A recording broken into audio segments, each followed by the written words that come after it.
ایک زمانہ تھا جب بنی اسرائیل مسلسل نافرمانی کی راہ پر چل رہے تھے۔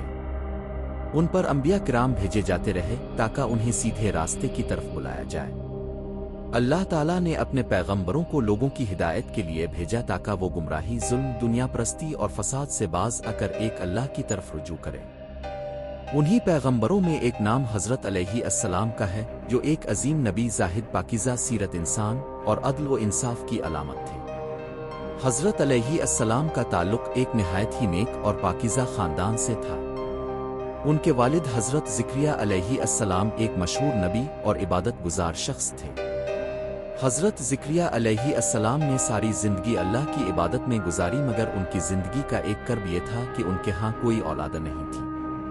وہ بڑھاپے کو پہنچ چکے تھے اور ان کی بیوی بھی بانجھ تھی، مگر دل میں یہ خواہش تھی کہ کوئی نیک عبادت گزار بیٹا ہو جو ان کے بعد لوگوں کو ہدایت دے، عبادت کا سلسلہ جاری رکھے اور اللہ کے دین کو مضبوط کرے۔ حضرت زکریا علیہ السلام نے اللہ تعالیٰ سے بار بار دعا مانگی کہ انہیں ایک نیک صالح اور فرمانبردار بیٹا عطا ہو۔ ان کی دعائیں قبول ہوئیں اور بڑھاپے میں اللہ نے انہیں خوشخبری دی کہ ان کے ہاں ایک بیٹا پیدا ہوگا جس کا نام ہوگا، جو نیک سیرت، اللہ کا محبوب، گناہوں سے پاک اور لوگوں کا سردار ہوگا۔ حضرت علیہ السلام کی پیدائش کسی معجزے سے کم نہ تھی۔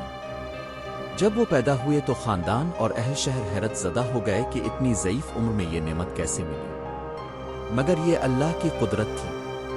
حضرت علیہ السلام بچپن ہی سے عام بچوں سے مختلف تھے۔ وہ نہ کھیلتے، نہ لڑتے، نہ دنیاوی چیزوں میں دلچسپی لیتے۔ ان کا دل اللہ کی یاد میں مگن رہتا۔ وہ عبادت کرتے، روزے رکھتے، خاموش رہتے اور غور و فکر میں مشغول رہتے۔ ان کی طبیعت میں سکون، سنجیدگی اور عاجزی نمایاں تھی۔ بچپن ہی میں اللہ نے انہیں حکمت، علم اور فہم عطا کر دیا۔ وہ تورات کے عالم بن گئے۔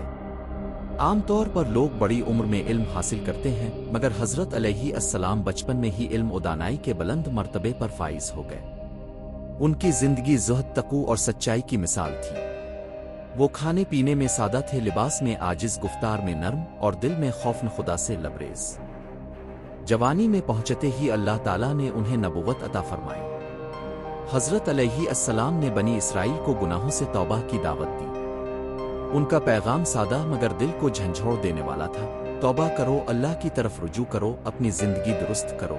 وہ لوگوں کو بتاتے کہ اللہ کی طرف سے حساب کا دن آئے گا، جس میں ہر شخص سے اس کے اعمال کا حساب لیا جائے گا۔ حضرت علیہ السلام بنی اسرائیل کو بار بار ان کی غلطیوں سے آگاہ کرتے رہے۔ وہ ان سے کہتے کہ اللہ کے احکامات پر عمل کرو، تورات کی تعلیمات کو مت بھولو، اپنی زندگیوں کو پاکیزہ بناؤ۔ مگر بنی اسرائیل کا حال یہ تھا کہ وہ دنیا میں مگن ہو چکے تھے۔ انہوں نے اللہ کے دین کو اپنی مرضی سے بدل ڈالا تھا۔ وہ حرام کو حلال اور حلال کو حرام قرار دینے لگے تھے۔ ان کے علماء رشوت لیتے، جھوٹ بولتے اور دین کو دنیا کے لیے بیچتے۔ حضرت علیہ السلام نے نہ صرف عام لوگوں کو دعوت دی بلکہ بادشاہوں اور امراء کو بھی حق بات سنائی۔ اس وقت کا بادشاہ نہایت ظالم اور گناہگار تھا۔ وہ اپنے ہی بھائی کی بیوی پر دل ہار بیٹھا تھا اور اس سے نکاح کرنا چاہتا تھا، حالانکہ شریعت کے مطابق یہ رشتہ حرام تھا۔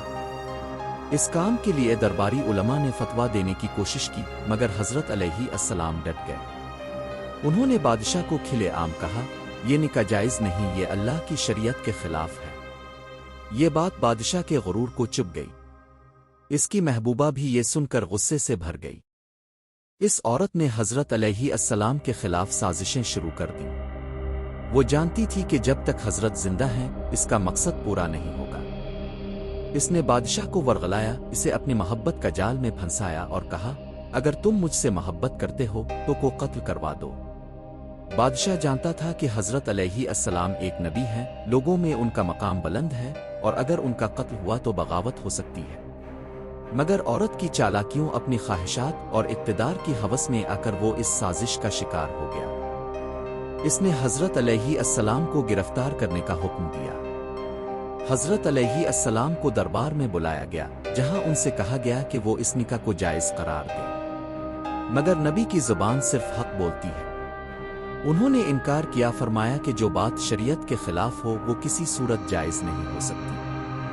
اس پر بادشاہ نے غضب میں آ کر حضرت کو قید میں ڈال دیا۔ ایک رات بادشاہ نے دربار میں جشن منایا۔